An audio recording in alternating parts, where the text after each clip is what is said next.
자, 안녕하십니까. 해상 손해 중 지난 학습까지 물적 손해와 비용 손해에 관해서 학습을 했습니다. 이번 시간에는 그 물적 손해 중 분손의 하나인 공동훼손에 대해서 알아보도록 하겠습니다. 이 공동의 훼손이란 것은 공동의 안전을 위해서 희생된 손해를 말하며 통상 항해에 관련되는 모든 당사자들이 균등하게 분담하고 있는데 이를 공동훼손 제도라고 하고 있습니다. 자, 우리가 지난번에 보았던 물적 손해 중에서 전손과 분손으로 나뉘면서 이 분손인 파셜 로스 혹은 에버리지라고 이야기할 때 이 파셜 로스는 그 피보미익 또는 보험 목적물이 일부 멸실되거나 손상되는 경우, 그런데 그 손해를 단독 부담하는 경우는 우리가 단독 훼손이라 하고 공동으로 부담하는 경우에는 공동 훼손이라고 하고 있습니다. 그래서 이 공동 훼손이라는 것은 선박과 화물에 공동의 위험이 있는 경우 그 위험을 면하기 위하여 발생한 손해와 비용을 이해 관계자에게 분담시키는 것이라고 하고 있고, 이 공동훼손의 정산에 사용되는 규칙은 약으로 보통 YAR이라고 쓰고 있습니다. 요크 앤트워프 룰 해가지고 1994년도에 개정된 소위 이제 YAR로서 공동훼손에 관련되는 비용을 정산하고 있습니다. 그래서 이러한 비용을 우리가 이제 공동훼손 분담액이라고 하고 있는데, 이 공동훼손은 운송계약 체결 시에 있어서 이 공동훼손과 관련해서 어떻게 분담할 것인가에 관련된 것은 운송계약상 선화증권상에 기재가 되어 있습니다. 그런데 그때 그 당사자가 선화증권상에서 비용을 정산해서 분담해야 될 비용이 있으면은 궁극적으로 그 비용을 보험에서 보험금으로 지급한다라고 생각하면 됩니다. 그래서 단독 훼손의 경우에 있어서는 우리가 앞서 보았듯이 ICCFPA 같은 경우에는 Free from Particular Average라고 해서 단독 훼손은 보상하지 않지만 이 공동 훼손은 약간의 종류에 관계없이 전부 부담을 하고 있습니다. 그래서 이 공동 훼손 행위는 선체나 장비, 화물 등의 전부 또는 일부를 희생시키는 행위를 우리가 공동 훼손 행위라 하고 제너럴 에버리지 액트라고 하고, 이 행위로 말미암아서 실제적인 물적 손해가 발생하는 경우는 우리가 공동훼손 희생손해라고 하고, 그 외에 이 공동훼손 희생손해와 더불어서 비용손해도 있습니다. 그 훼손 행위로 인해서 발생한 비용이라고 해서 앞서 우리가 배웠는 이제 구조비 같은 경우도 있습니다.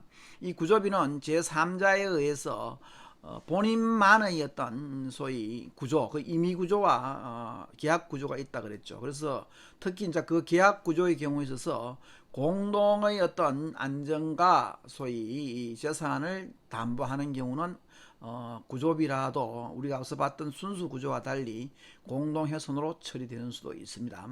그 외에 뭐 피난항에 가는 비용, 그리고 임시 수립이라든지 자금 조달 비용, 또는 경우에 따라서는 이 공동훼손을 각자가 얼마만큼 분담할 것인가를 소위 정산하기 위한 정산 비용 같은 경우도 이 공동훼손 비용이 들어가고 있습니다. 그래서 사실상 이제 이 공동훼손이라는 것은 보험의 영역이라기보다는 사실상 해상법의 영역에서 운송계약간에 있어서 운송간에 있어서 어떤 다투던 그 손해의 법리가 궁극적으로는 선주나 운송인 혹은 화주가 부담해야 될 비용을 궁극적으로 오늘날 보험에서 보상하게 되면서 이 공동훼손을 보험에서 다루게 되었습니다. 그래서 여기 공동훼손에서는 우리가 공동훼손의 이제 의의가 무엇이며, 사실상 정산은 굉장히 까다롭습니다. 공동훼손 정산이라고 해서 전문적인 어떤 전문가에 의해서 정산이 이루어지고 있는데, 우리가 뭐 이 학습에서 그때 그만큼은 다루지 못하고 공동훼손의 개념을 조금 더 확실히 알기 위하여 간단하게 이와 같은 공동의 안전을 위하여 소위 손해가 발생했는 경우 그 위험을 면하기 위하여 소위 비용을 지불했다든가 혹은 손해가 있는 경우에 어떻게 분담할 것인가 하는 문제를 나중에 간단하게 살펴보겠습니다. 그 가령 예를 들어서 지금 선박이 위급한 상황에 처해서 이 선박에 실려 있는 수많은 화주의 물품 중에 누군가의 물품을 바다에 집어 던지는, 이걸 이제 투하라 그랬죠. 우리가 집어 던진다고 해서 이건 소위 투하, 한자가 써있을지 모르겠습니다만은 한자로 쓰면은 우리 투수라 그러죠. 던지는, 야구에서 던지는 사람 투하.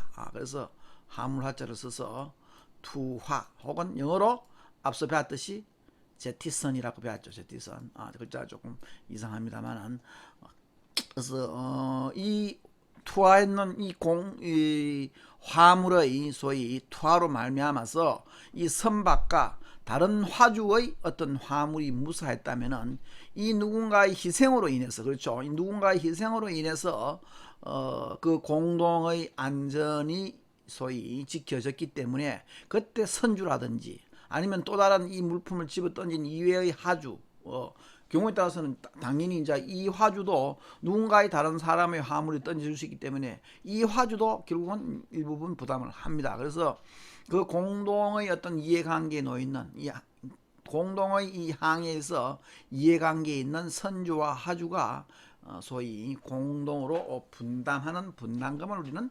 공동훼손 분담금이라고 하고 있습니다.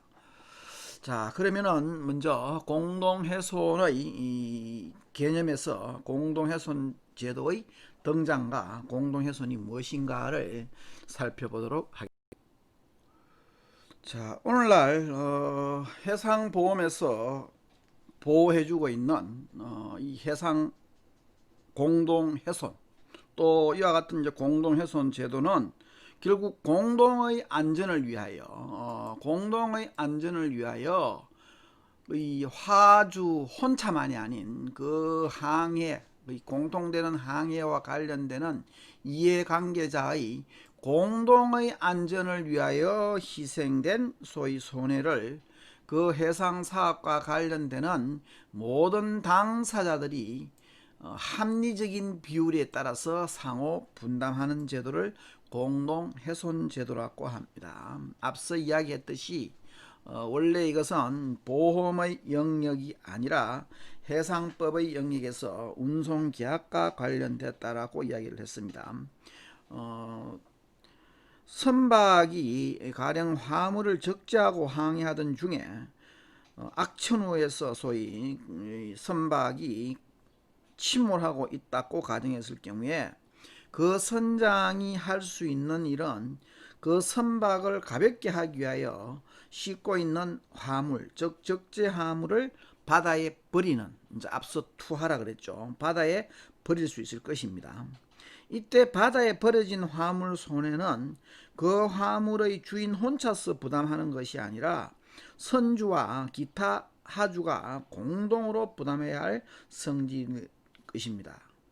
선주의 경우는 자신의 선박에 하등 손해가 발생하지 않았다 하더라도 그 화물의 희생으로 무사히 항해를 마쳤기 때문에 선박 가액에 비례하여 정산된 분담금을 부담해야 합니다. 그래서 이와 같이 공동의 안전을 위하여 희생된 손해를 이해관계자가 모두 분담하는 제도를 공동훼손 제도라고 하고, 그때 분담하는 분담금은 공동훼손 분담금이라고 했고, 그 공동훼손 분담금은 결국 그 각각의 보험자가 지급하게 되어 있습니다. 우리가 오늘날과 같이 운송업이라든지 보험업 이와 같이 각각의 영역으로 분화되기 이전에 대부분의 그 상인들은 자기가 직접 자기 선박에 상품을 싣고 목적지에 가서 다른 상품과 교환하여 돌아오는 것이 일반적이었습니다. 그래서 이와 같은 교육에서는 동일 선박에 여러 하주들이 각자 자기의 화물을 휴대하여 승선하였고 선적에 관한 아무런 감독이나 제한 규정도 없었습니다. 따라서 항해 중 사고가 발생하지 않으면 별 문제가 없었으나 해난이 발생할 경우에 가령 앞서던 예와 같이 악천후로 인해서 선박이 침몰할 위험에 직면하게 되면 선장은 가장 먼저 화물을 투하하게 됩니다. 그러나 그 화물의 여러 상인들 중에서 어느 상인이든지 자기 화물이 희생되는 것을 원하지 않기 때문에 서로 미루다 보면은 투하할 화물을 결정하는데 많은 시간을 허비할 수 있습니다. 따라서 이러한 투하의 지연을 방지하기 위해서 희생된 화물 손해는 그 해상 사업과 관련되는 모든 당사자들이, 즉 그 누군가의 화물을 희생함으로써 자기들의 화물과 선박이 무사하게 되었기 때문에 그 이해관계자가 상호 균등하게 부담하도록 하는 공동훼손 제도가 생겨나게 되었습니다. 역사를 거슬러 올라가면은 BC 9세기, 10세기, 거의 지금부터 한 3000년 전부터 이와 같은 관습이 존재해 왔다라고 하고 있고, 사실은 경우에 따라서는 이 공동훼손 희생보다는 공동훼손을 각자의 부담부문으로서 소위 분담시킬 때 그 정산 비용이 경우에 따라서는 더 클 경우가 있습니다. 즉 배보다 배꼽이 더 크다 하는 이야기를 하죠. 그래서 우리가 소위 이제 이런 쓸데없는 사회적 경비의 어떤 낭비가 있기 때문에 여러 차례 이와 같은 공동훼손 제도를 없애고 누군가의 그 화물이 희생되면은 그 보험자가 그냥 책임을 지면은 되지 않겠느냐, 일종의 이제 녹다운 방식으로 하자라는 이야기가 여러 번 나왔었습니다만은, 이 공동훼손 제도라는 것이 워낙 오래되었고 또 해상 사업과 관련이 돼가 있고 또 여기에 관계되는 이해관계인이 굉장히 많다 보니까 아직도 이 공동훼손은 존속되어 오고 있다고 보고 있습니다. 아마 언젠가는 없어질지도 모를 제도라고 할 수 있겠습니다만은, 현재로서는 이와 같은 연유 때문에 이 공동훼손 제도가 존재하고 있다고 보면 되겠습니다. 이와 같이 공동훼손 제도에서 그 공동의 안전을 위하여 취해진 행위를 공동훼손 행위라고 하고, 그 공동훼손 행위로 발생하는 손해를 공동훼손이라고 하고 있습니다. 자, 제너럴 에버리지라고 했죠. 그래서 그 선박이나 화물 및 기타 해상 사업에 관련이 있는 단체에 공동의 위험이 발생했을 경우 그러한 위험을 제거하거나 경감시키기 위하여 선체라든지 장비, 화물 등의 일부를 희생시키거나 혹은 필요한 경비를 지출했을 때의 손해와 경비를 공동훼손이라고 하고 있습니다.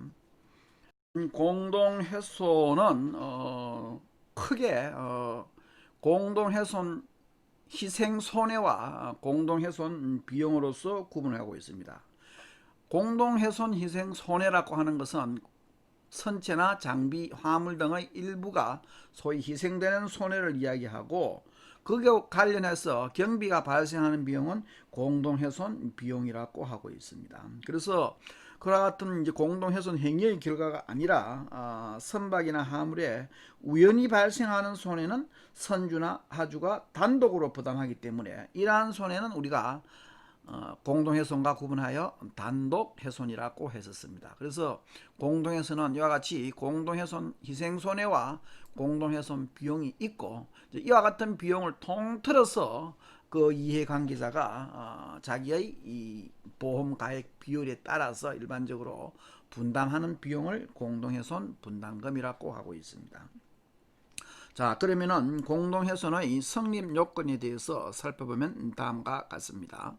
자, 공동훼손의 성립 요건은 요크 엔터프 룰의 공동훼손 행위에 대해서 규정하고 있는 것은 공동의 희생 손해나 비용 손해는 이례적이어야 한다. 이례적이라는 것은 통상적이라는 것이 아니죠. 그래서 이례적이어야 하며, 공동훼손 행위는 임의적이어야 하며, 공동훼손 행위와 공동훼손은 합리적이어야 하고, 위험은 현실적이어야 하며, 이 위험은 항해 단체 모두를 위협하는 것이어야 한다라고 규정을 하고 있습니다. 그 규칙 A에 보면은 공동의 해상 사업에 속하는 재산을 위험으로부터 구제하려는 목적으로 공동의 안전을 위하여 이례적인 희생이나 비용이 임의적으로 그리고 합리적으로 발생하는 경우에 한해서만 공동훼손 행위가 존재한다라고 되어 있습니다. 그렇다면 이와 같은 공동훼손의 성립 요건 하나하나에 대해서 좀 더 살펴보면 다음과 같습니다.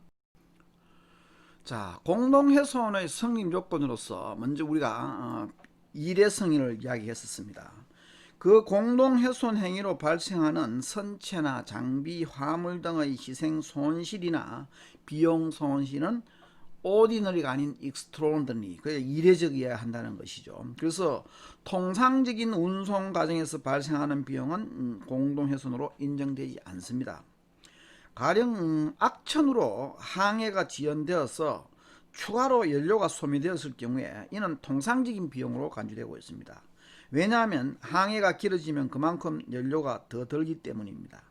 반면에 항해 도중에 연료가 부족하여서 선박에 장착된 나무, 가령 선박에 있는 구조물을 일부로서 소위 이제 연료로 대신 사용한 이와 같은 경우라면은 이러한 비용은 이례적이라고 볼 수 있겠죠. 그래서 그와 같은 것은 우리가 공동훼손으로서 소위 성립이 될 수 있다.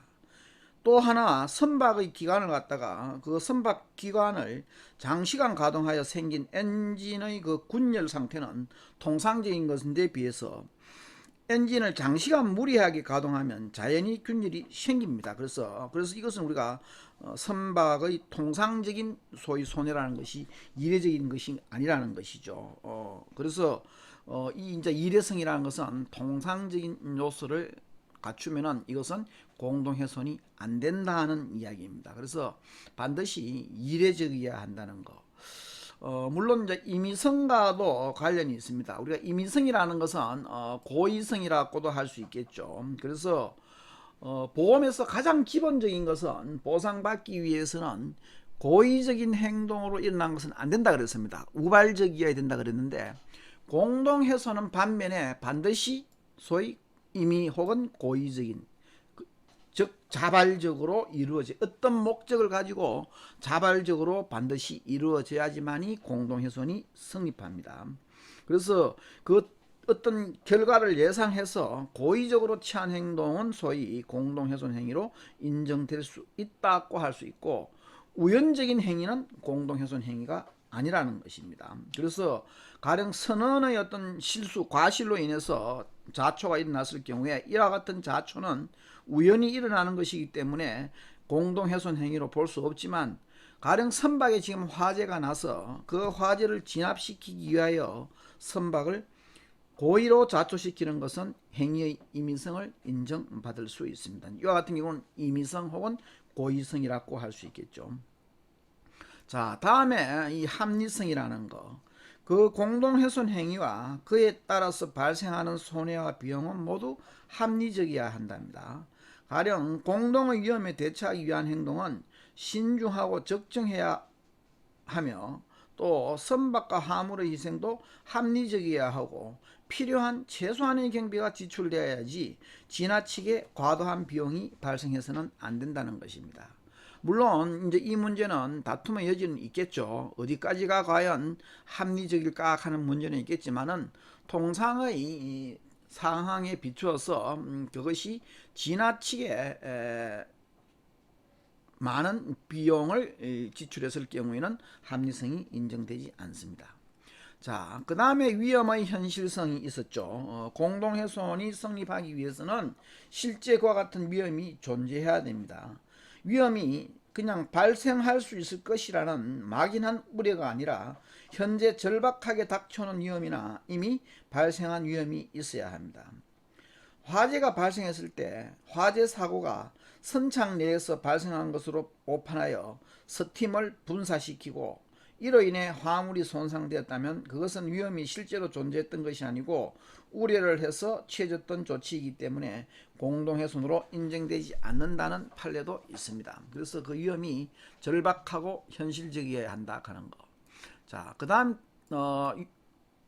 공동훼손의 성립 요건으로서 위험의 공동성이 있는데 그 현실적인 위험이 해상 사업에 관련되는 모든 단체에 소위 모든 관계자에게 위협적이어야 한다는 것입니다. 선박과 화물 중에서 어느 한 당사자에게 발생한 위험은 공동훼손으로 인정되지 않고 단독훼손으로 처리됩니다. 따라서 선박이 화물을 적재하지 않고 항해하는 경우에는 항해단체가 구성되지 않기 때문에 여기에서 발생하는 손해는 공동훼손으로 인정되지 않습니다. 이와 같은 측면에서의 일회성, 임의성, 합리성, 위험의 현실성, 공동성을 갖춰야지만이 공동훼손으로서 소위 성립될 수 있다고 할 수 있겠습니다. 자, 다음으로 공동훼손의 역사적 배경에 대해서 간단히 보면은 현재 사용되고 있는 그 공동훼손과 관련되어서 그 공동훼손을 정산하는데 사용되는 국제규칙은 요크 앤트워프 규칙이라고 했었죠. 그래서 이 요크 앤트워프 규칙이 현재 공동훼손의 정산과 관련된 하나의 중거 규칙이라고 할 수 있는데, 이 규칙이 제정되기 전까지 공동훼손에 관한 세계 각국의 법과 간섭이 모두 달라서 이와 같은 공동훼손을 정산하는데 많은 어려움이 따랐습니다.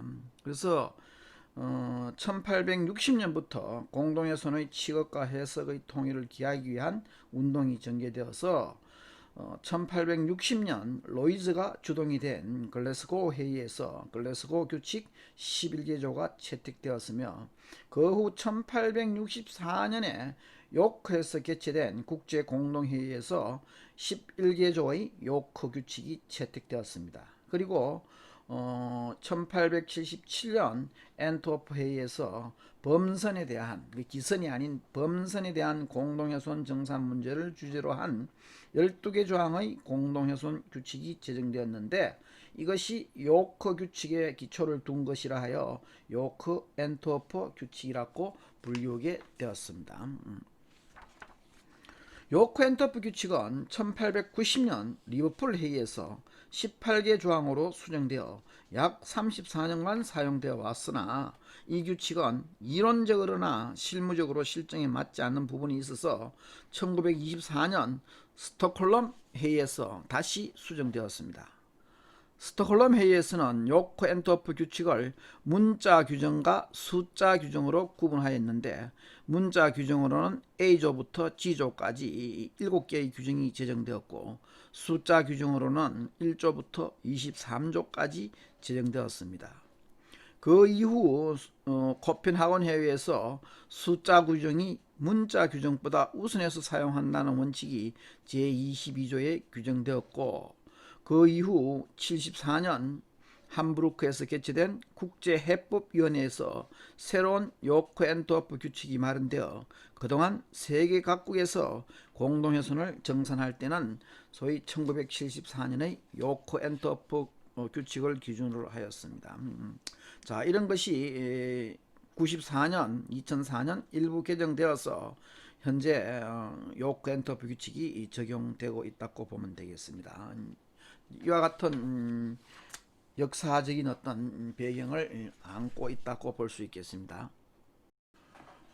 자, 그러면 이와 같은 공동훼손의 이제 적격 범위에 대해서 학습하도록 하겠는데, 자, 우리가 공동훼손 희생손해라는 것은 선체나 장비나 화물 등의 전부 또는 일부를 희생시킴으로써 발생하는 손실을 뜻한다라고 했었죠. 즉, 공동의 안전을 위하여 희생된 보험 목적물 자체의 손실을 공동훼손 희생손해라고 하고 있고, 그 공동훼손 희생손해는 요크 앤트워프 규칙의 숫자 규정에 자세하게 열거되어 있는데, 여기서는 대표적인 몇 가지만 보도록 하겠습니다. 자, 먼저 이 공동훼손 희생손해로서 대표적인 것이 적하의 투하, 즉 화물의 투하입니다. 자, 이 투하란 것은 결국 그 선박을 가볍게 하기 위하여 선박의 부속물이나 화물 등을 바다에 버리는 것으로 대표적인 공동훼손 행위에 속한다고 볼 수 있습니다. 그러나 이와 같은 것이 공동훼손으로 인정되기 위해서는 투하된 화물은 반드시 그 상간섭에 따라서 운송 중이어야 합니다. 자, 이것은 우리가 요코엔터프룰 제1조에 두가 있습니다. 가령 갑판에 적재된 화물을 투하했을 경우에는 상간섭상 갑판 적재가 인정될 때 하나여 공동훼손으로 인정되고 있습니다. 그 상간섭상 갑판에 적재될 화물이 아닌데도 갑판에 적재하고 운송하던 중 투하되었다면 이런 손해는 공동훼손으로 인정되지 않습니다. 자, 다음으로 이와 같은 투하로 인한 손상이 있습니다. 즉 공동의 안전을 위해서 희생된 선박, 화물 등의 손상과 투하하기 위해서 잠시 열었던 해치, 우리가 이제 해치라는 것은 그 바다 선박의 앞뒤면 혹은 옆구리에 소위 다른 운송 용구가 드나들 수 있도록 이와 같이 이제 만들어 놓은 일종의 문을 해치라고 하고 있죠. 그래서 그 해치나 기타의 열린 문으로 들어온 바닷물에 의해서 선박, 화물 등이 입는 손해도 공동훼손으로 인정되고 있습니다. 그래서 그 투하하기 위한 소위 이제 손상이지만 만약에 선원의 실수로 인해 가지고 해치가 열렸고 그로 관해서 개인의 각 하주의 어떤 손실이 있다면 그것은 단독훼손으로 인정받는다고 볼 수 있겠습니다. 자, 그 다음 선박의 소화 작업이 있습니다. 선박의 화재를 진압하기 위하여 사용한 물 또는 다른 것에 의하여 선박 화물이 입은 손해 또는 불타는 선박을 해안에 끌어올리거나 이에 구멍을 뚫음으로써 생기는 손해 등은 공동훼손으로 보상됩니다. 그러나 원인 여하를 불문하고 그 열기 또는 열에 의해서 발생한 손해는 배상되지 않습니다. 그것은 일반적인 화재 손해라고 볼 수 있겠습니다. 다음으로 기계 및 기관 손해가 있습니다. 공동의 안전을 위하여 억지로 선박을 더 높이 끌어올리다가 돛에 입히는 손해와 해안에 얹혀서 위험한 상태에 있는 선박을 다시 부양시키려는 과정에서 선박의 기계나 기관에 입히는 손해는 공동훼손으로 인정되고 있습니다. 자, 다음으로 임의자초가 있습니다. 선박의 화재를 진압하기 위하여 선박이 고의로 얕은 해안에 올랐게 된 경우 또는 선박이 그 당시 사정으로 불가피하게 해안이나 암초에 얹히게 될 경우처럼 고의적인 자초에 의해서, 지금 여기 볼륜터리라는 것은 임의적, 고의적이라는 의미죠. 그래서 고의적인 자초에 의해서 선박, 화물, 운임 등에 입는 손해는 공동훼손으로 인정되고 있습니다. 다음으로 선박이 어떤 위험에 처하여 피난항에서 화물이나 연료, 저장품 등을 하역 저장 또는 재선적하는 과정에서 생기는 손해는 이들 행위에 대한 비용이 공동훼손 비용 손해로 인정되는 경우에 한하여 공동훼손으로 인정되고 있습니다. 다음 운임도 있습니다. 공동훼손 희생 공동훼손 행위로 인하여 운임이 상실되는 경우에는 그 운임의 희생 손해가 성립된다고 볼 수 있습니다. 그리고 화물의 손해가 공동훼손으로 배상되는 경우에 생기는 운임 손실도 공동훼손 희생 손해로 인정되고 있습니다. 그래서 가장 대표적인 것이 적하의 투하나 혹은 적하의 손상 경우에 따라서는 선박의 소화 작업이 이제 우리가 대표적입니다만은 기타 상황에 따라서 공동의 안전을 위하여 고의적으로 취한, 앞서 우리가 봤듯이 그와 같은 공동훼손의 성립 요건이 발생할 경우에, 즉 공동훼손의 일회성이라든지 고의성 또는 합리성, 그 위험의 현실성과 위험의 공동성이라는 성립 요건에 기초해서 행한 행위는 일반적으로 공동훼손 희생 손해로서 인정된다고 볼 수 있겠습니다. 자, 다음으로 이와 같은 공동훼손 희생 손해와 더불어서 발생될 수 있는 공동훼손 비용 손해에 대해서 살펴보면 다음과 같습니다.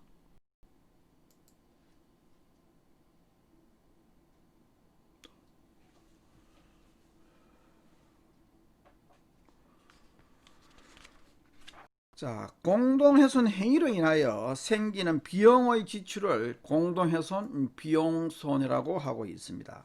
이 공동훼손 비용손해에는 구조비, 피난항 비용, 임시수리비, 자금 조달 비용, 기타 공동훼손 정산 비용 등도 포함된다고 볼 수 있겠습니다. 자, 먼저 구조비라는 것은 선박이나 화물 등에 대한 공동의 위험으로부터 이들을 구조하기 위하여 지출한 비용은 공동훼손으로 인정되고 있습니다. 임의적으로 구조작업을 실시하거나 혹은 특정 인간의 구조계약에 의하여 작업을 실시해도 공동훼손의 취지에 맞는 구조비는 모두 보상된다고 볼 수 있습니다. 해상보험에서는 주로 선박의 자초, 화재, 침몰, 표류 혹은 선체의 기울어짐 등이 발생할 때 구조작업이 이루어지고 있습니다. 이것이 결국은 공동의 안전을 위하여 소위 취해질 경우의 구조비.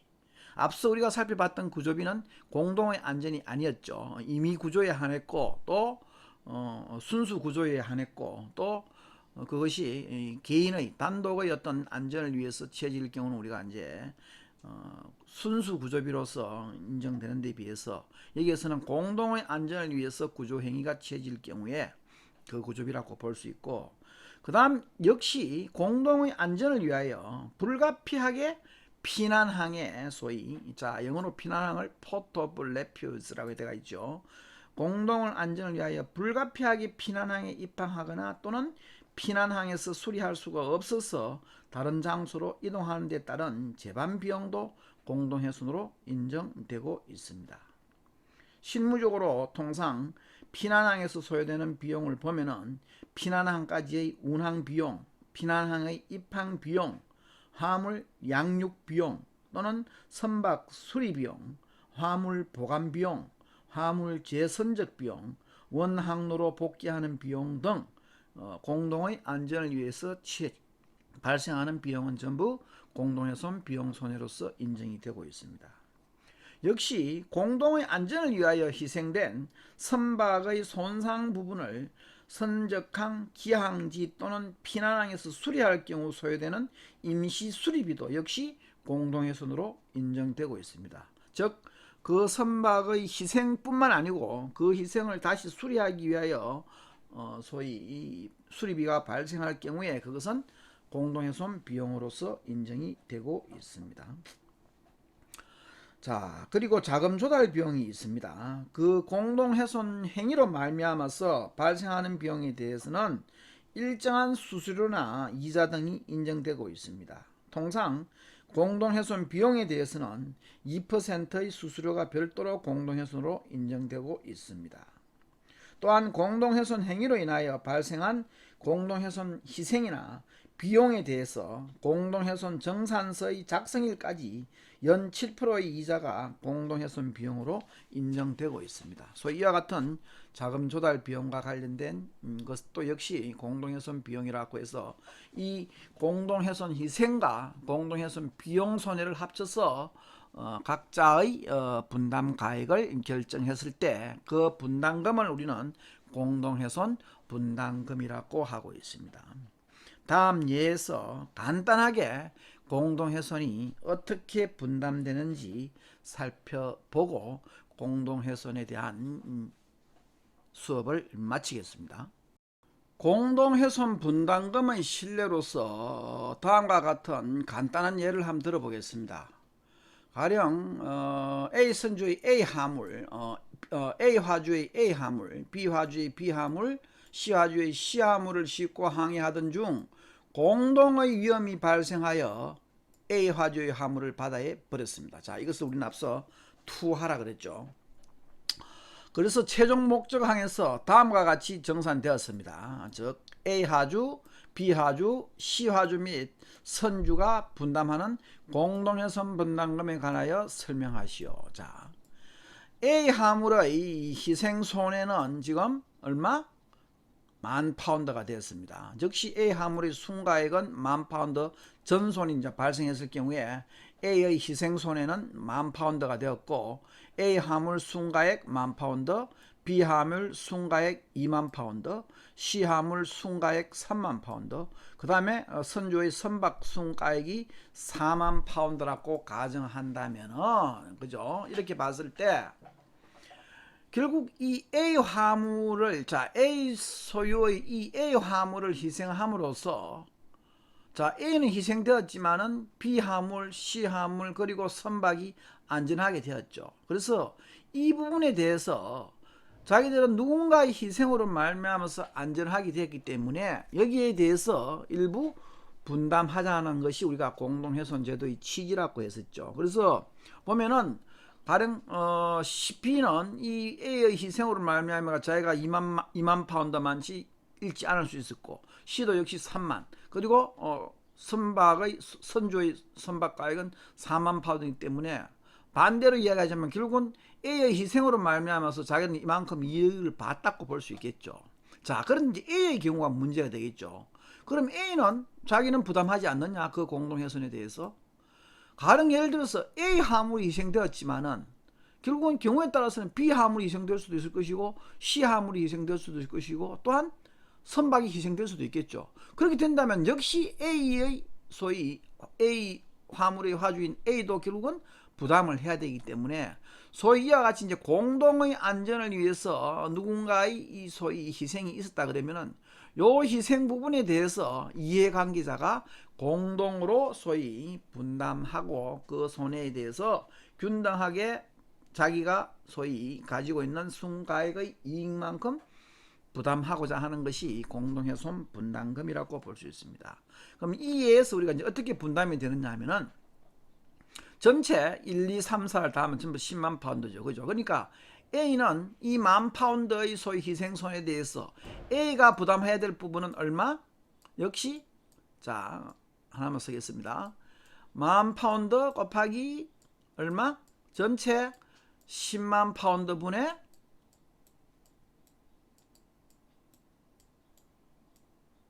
만, 그죠? 자기가 이제 자기 그 마음, 그러면 결국 A는 얼마? 1,000파운드를 부담하게 될 것이다. 그죠? 1,000파운드. 그럼 이와 같이 하면은 결국은 이 10,000파운드에 대해서 A는 1,000파운드, B는 얼마? B는 2,000파운드. 그죠? C는 3,000파운드. 똑같죠? 자. 글자가 좀 삐뚤더라도 마우스로 쓰는 바람에 좀 이해해 주시기 바랍니다. 그 다음에 선박의 선주, 그죠? 이 선주는 얼마?